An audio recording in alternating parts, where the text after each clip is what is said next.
Welcome to April 30th, 2020. It is the last day of April. It is the end of our church year for the Church of the Nazarene on the Arizona District. Just an aside, you probably didn't need to know that. And this is another devotion for troubled times. Anyway, as we are continuing in the COVID-19 pandemic, I'm talking about providing hope, looking to the future, trusting in God, confidently expecting that He's going to come and that He's going to meet us, that this pandemic did not surprise Him, that He has allowed it, and that He is using it. And there's a lot of good things that have come out of it. I know it's been painful. I know it's been frustrating. I think that many of us are just over it. I remember even in the very first week, all the way back early on in March, maybe the middle of March, I am so done with the COVID-19 pandemic. And here we are, the end of April, 6 weeks later, and it's still going. And our governor has extended his stay-at-home order for another couple of weeks to May 15th. And I'm still wanting us to begin thinking about how do we move on? How do we head out of this? And there are some things that we have learned that we want to hold on to. There are some things that we want to continue to do. And so I'm just going to encourage you to begin thinking very earnestly about what you are going to step back into once the stay-at-home order is released, once the pandemic is over. Think carefully about what you want to re-engage with, because this has been a good time for us to let go of some of the busyness and to be able to refocus. Now, I have to admit, I've been just as busy, just differently.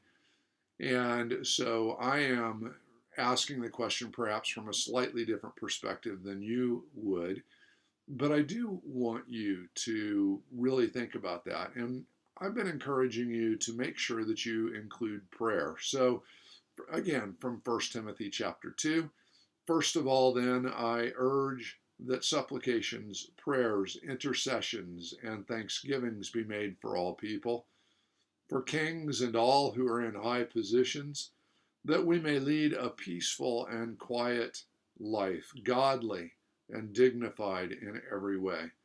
This is good, and it is pleasing in the sight of God our Savior, who desires all people to be saved and to come to the knowledge of the truth.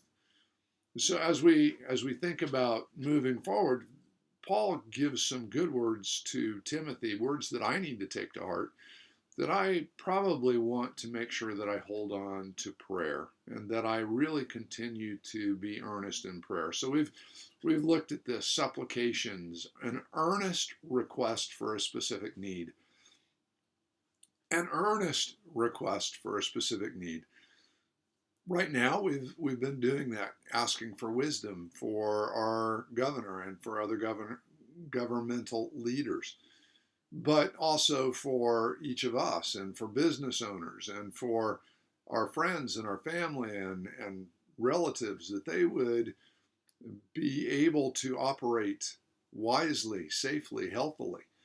And so that earnest request for a specific need we've been doing, and part of that is we've been humbled and we've been forced to slow down and realize we're not in control and that we need to ask God to help with that. So that was supplications. And then prayers, just the general word for prayer. And yesterday I really encouraged you to just understand that that's a conversation, communication back and forth with God. And it's supposed to be ongoing and daily, and that God is always present and that we develop that. And I encouraged you yesterday to practice the presence of God. And I would encourage you to keep practicing that presence. Do it while there are less interruptions, maybe, and while things are a little slower, and then maybe it'll carry you in. And today we get to the word intercessions. And, in a general sense, we all know what intercessions are. It's coming to someone on behalf of someone else. it's interceding. But one of the things that I found out as I was looking this word up is, number one, it's very rare in the New Testament. It's only used twice, and both of them are in 1 Timothy. So it's not a real common word in the New Testament. The second thing is that the various resources that I looked up said that it's coming with boldness. So it's coming to boldness to someone in authority on behalf of another, and not the word in the general Greek context can even mean interrupting them. And what I wanted you to think about is a child. Think about a child. I had 4 kids, and when they were little, they would just come run up and they'd barge into the middle of a conversation, and they would want your attention immediately, and they would be asking, can Bobby come over and play today? Or, can we have Dairy Queen, or whatever it is that was on their mind at that particular moment. They just run up and they'd barge in and do that. And we had to teach them not to do that, to come up and put their hand on our leg or something of that nature to get our attention. And then when it was convenient, we would turn to them and ask them what they needed. And so this word has that familiarity, that family attitude of a child approaching their parent, the authority figure, requesting something that they know is within the capability and power of the authority figure on behalf of themselves or another. And it's a boldness. It's just easy for them to come. They know when a child comes, they know that their parents love them, or at least they should, and that there's a high likelihood that they'll have their attention and that they'll be able to ask their request. Now, the parent isn't always going to grant the request, but they can ask, and they don't feel ashamed to do that. That's what this word implies, that we can go boldly to the throne of grace, that God the Father, the controller of all things, the creator and sustainer, the one who made it all, he's never too busy for us. And we can come boldly. We can run into the throne room of God, and we can tug on his robe. I don't know if he has a robe. We can pat him on the arm, and we can say, hey, Dad, would you do this for me? Or so-and-so really needs this. This is what our relationship with God should be like.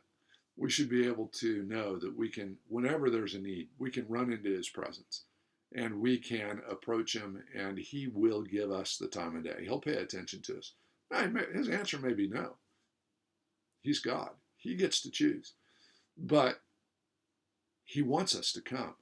And this verse, Paul is saying, Timothy, approach the throne of grace like this, with boldness, with comfort, with confidence, knowing that God will give you the time of day. Well, may you go today, approaching the throne of God with great boldness, without any fear or trembling, knowing that God will give you the time of day. He may not answer the way you want him to, but he will pay attention. He will hear, and he will respond. So you can go to him. Well, God bless you today and every day as you approach the throne of grace, making prayer central to your everyday life.